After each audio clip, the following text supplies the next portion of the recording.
Assalamualaikum warahmatullahi wabarakatuh. Selamat pagi anak-anakku semuanya. Semoga kita selalu diberi kesehatan dan tetap semangat untuk menjalankan aktivitas kita walaupun kita di tengah pandemi seperti sekarang ini. Sebelum pembelajaran ekonomi kita mulai, terlebih dahulu kita berdoa. Kita buka pembelajaran ekonomi pada pagi hari ini dengan bacaan basmalah bersama-sama. Bismillahirrahmanirrahim. Semoga pembelajaran pada pagi hari ini bisa berjalan dengan baik dan apa yang saya jelaskan kalian bisa memahami. Materi pembelajaran ekonomi pada pagi hari ini yaitu tentang jurnal umum. Jurnal umum berada pada kompetensi dasar pengetahuan 3.3, menganalisis penyusunan siklus akuntansi perusahaan jasa. Kemudian kompetensi dasar keterampilan 3.4 ini membuat laporan keuangan perusahaan jasa. Tujuan daripada pembelajaran yang pertama, siswa mampu memahami jurnal penyesuaian. Yang kedua, siswa dapat menyajikan jurnal penyesuaian. Sebelum materi jurnal penyesuaian kita mulai, kemarin kita sudah membahas siklus akuntansi perusahaan jasa pada proses pencatatan. Proses pencatatan dimulai dari bukti transaksi, kemudian ke jurnal umum, setelah jurnal umum kemudian ke posting buku besar, kemudian tahap selanjutnya yaitu tahap pengikhtisaran dimulai dari neraca saldo, dan pada hari ini kita bahas masalah jurnal penyesuaian. Pada materi jurnal penyesuaian pada pagi hari ini, materi yang akan saya bahas yang pertama itu pengertian daripada jurnal penyesuaian. Kemudian yang kedua, perkiraan atau akun-akun yang perlu disesuaikan.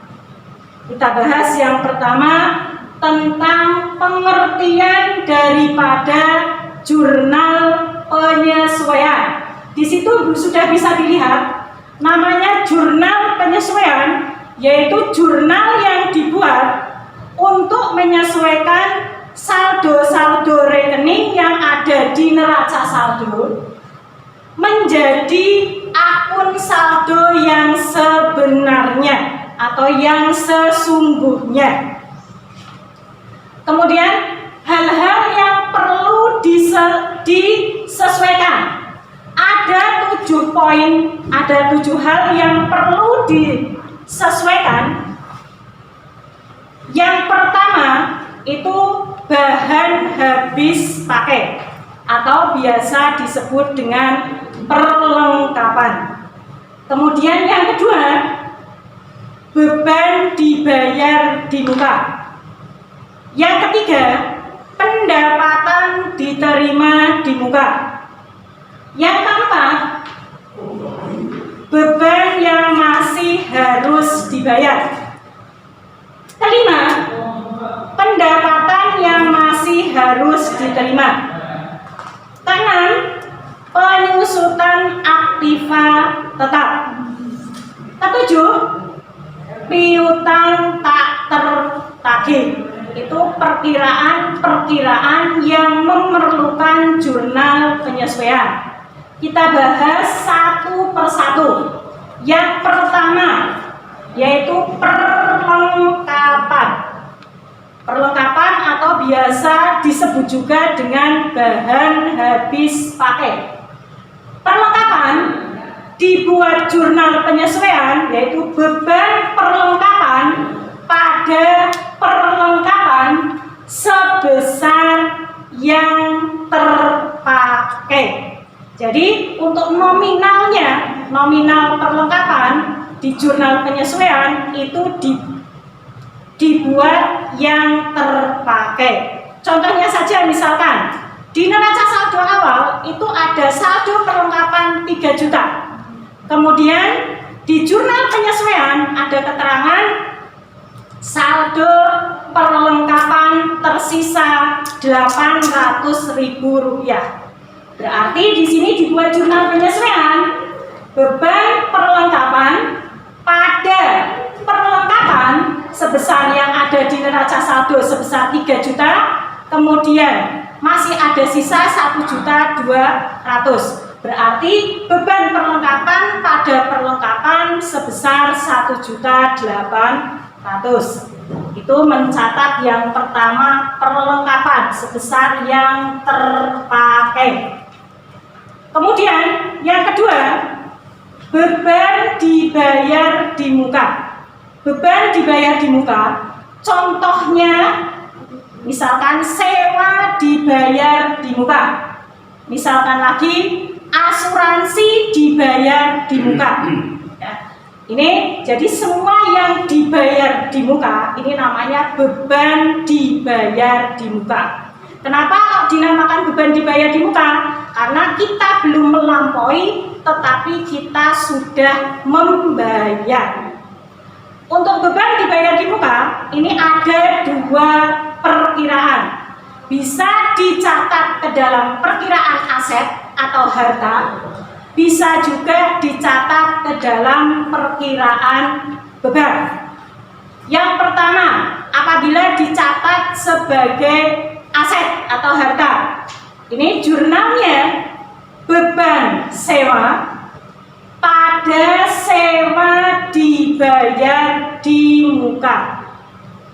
Sebesar di sini yang menjadi beban atau yang sudah kadaluarsa atau yang sudah dipakai.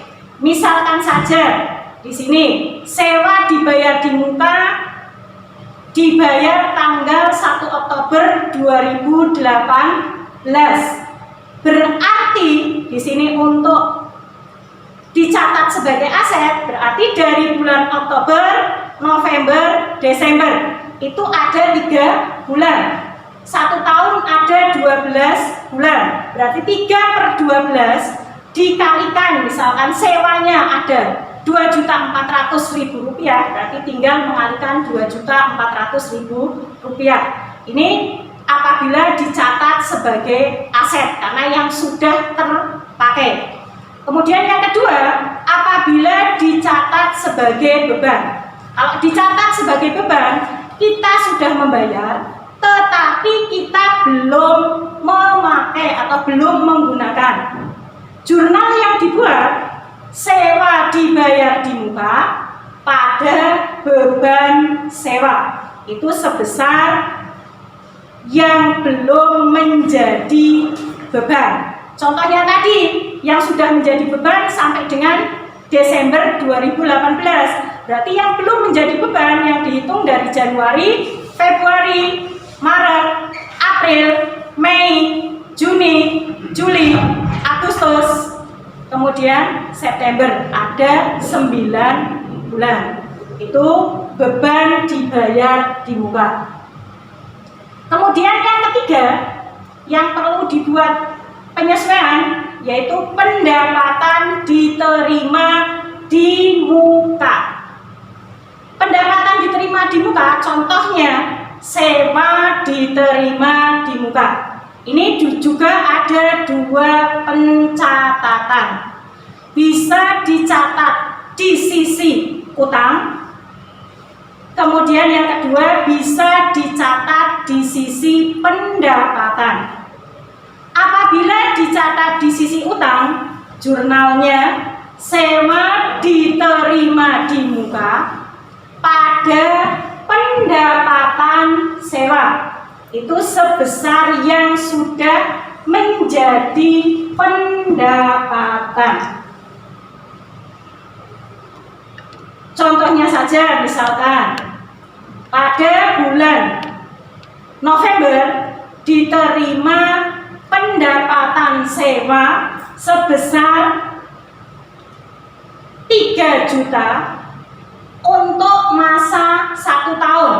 Berarti kalau sampai dengan bulan Desember, berarti hanya yang sudah menjadi pendapatan aslinya itu hanya bulan November dan bulan Desember. Jadi hanya ada 2 bulan. Itu apabila pendekatan utang. Yang kedua, ini apabila dicatat sebagai pendapatan. Jurnalnya pendapatan sewa pada sewa diterima di muka. Besarnya sebesar yang belum menjadi pendapatan atau yang menjadi pendapatan periode berikutnya. Jadi kayak tadi misalkan dia menerima pendapatan bulan November, berarti yang sudah menjadi pendapatan sampai dengan bulan Desember ada 2 bulan. Yang belum menjadi pendapatan tapi sudah diterima, berarti dari bulan Januari sampai dengan bulan Oktober ada 10 bulan.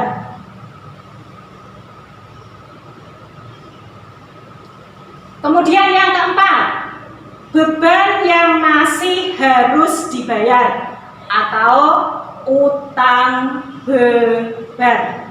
Ini jurnal penyesuaiannya. Beban, misalkan saja gaji yang belum dibayar, berarti beban gaji pada utang gaji sebesar gaji yang belum terbayarkan. Yang keenam, ini pendapatan yang masih harus diterima. Jadi seharusnya sudah menjadi pendapatan kita, tetapi belum diterima. Maka jurnalnya piutang pendapatan pada pendapatan sebesar yang masih harus diterima.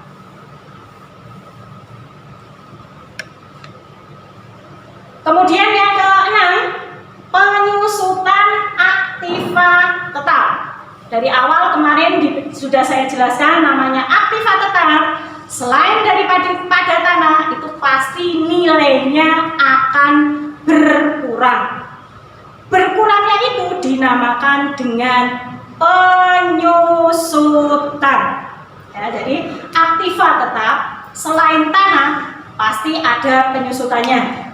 Jurnalnya beban penyusutan, misalkan gedung, berarti ya beban penyusutan gedung pada akumulasi penyusutan gedung sebesar yang menjadi penyusutannya. Yang terakhir di sini yang perlu dibuat jurnal penyesuaian yaitu piutang tak tertagih. Ya. Jadi di sini ada piutang tetapi tidak tertagih, tidak dibayarkan. Sehingga di sini jurnalnya kerugian piutang pada cadangan kerugian piutang sebesar kerugian piutang yang tidak tertagih. Ini tadi penjelasan jurnal penyesuaian. Ya. Jadi di sini nanti apabila kalian tidak mengerjakan, saya yakin pasti ada kesulitan. Ya, kalau kalian tidak mengerjakan, pasti kalian menganggap mudah, maaf. Jadi ada kesulitan kalau kalian mengerjakan. Untuk latihan soalnya nanti kalian bisa lihat di latihan soal saya kirimkan di Google Classroom. Ya. Demikian materi pembelajaran jurnal penyesuaian. Untuk lebih memahami, silahkan lihat latihan di Classroom. Sayangi diri Anda dan keluarga. Gunakan masker dimanapun Anda berada. Wassalamualaikum warahmatullahi wabarakatuh.